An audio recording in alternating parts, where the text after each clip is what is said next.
Hello, beautiful people, and thank you for joining this discussion. Today, I want to be talking about what does it mean to be awake. And what I mean by that is many of you have written me asking me, how do I know if I'm awake? Have I awakened?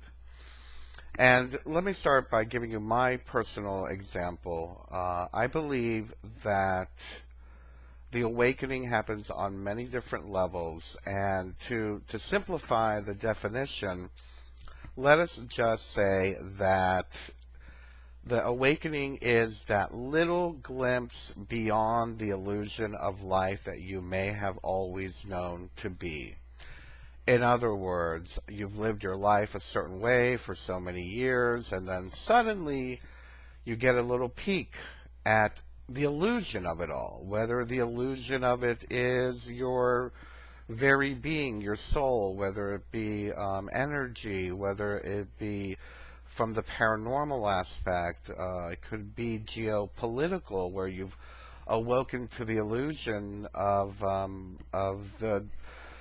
politics, of the illusion that we have choice, the illusion of choice, not to sound too cynical. But again, the point I'm trying to make here is that to know if you're truly awake is just to acknowledge the fact that you have had a glimpse through the veil, that you've had a little glimmer that something is not exactly the way it's supposed to be, that you are greater than what you thought you were, that there is somewhat of illusion around us, and you've awoken to that.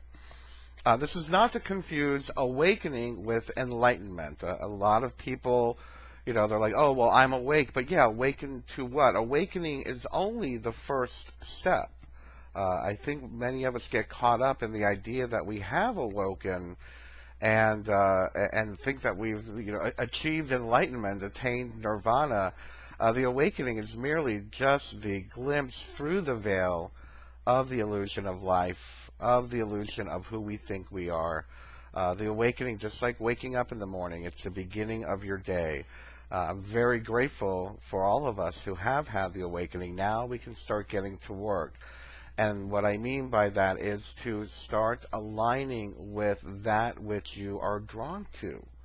The awakening for me very much means that now I know I do not have to do what I was quote unquote trained to do in this life. I can now align my vision, I can now align my purpose and my being with what feels right to my soul, with what feels right to me. Whether that be doing these types of programs, whether it be doing a radio show, whether it be being a non-GMO activist or a chemtrail activist, whatever you are drawn to, that's what's right for you. And having the awakening now gives you the right to give yourself permission to allow yourself to send your energy in the direction from the inspiration that is coming within.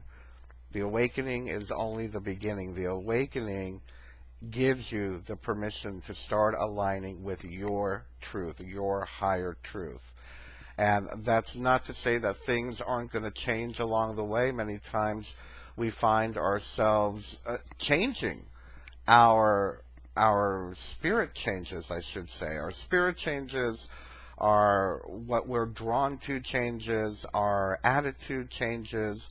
I can't help but notice, even within my own awakening over the past, well, it's been about 20-something years now, but even within my media that I've been doing over the last 10 years, how I've matured as a spiritual person, as a activist, how my attitudes have changed and evolved, and it's the same thing for everyone.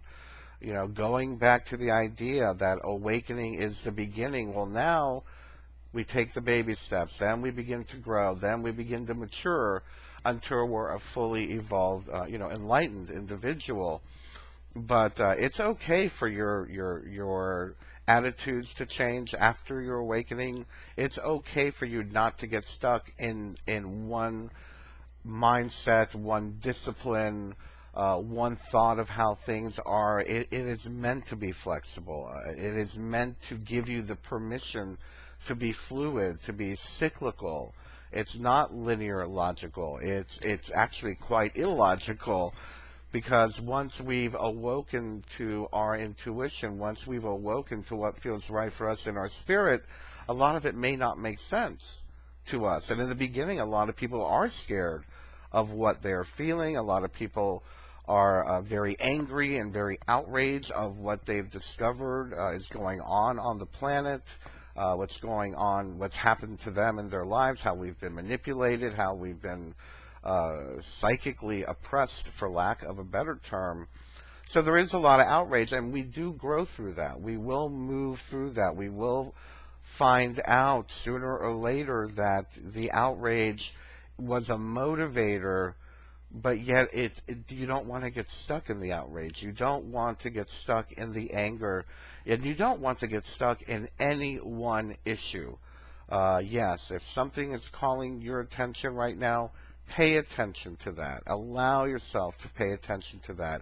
If you lose the drive to participate in a particular group or a particular program or a particular website or forum, it's okay.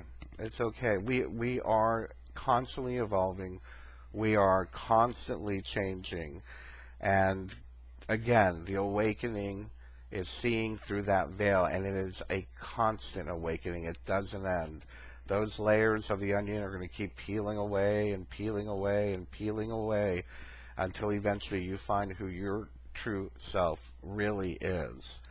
And with that, I ask you to please put your comments down below. Let's have a discussion. Let's share our experiences. Let's get to know one another. Let's begin to support one another on this most amazing journey that our planet is going through right now. And let's love one another like I love you. Thank you so much for joining me, and I will see you again next week. I love you. Bye-bye.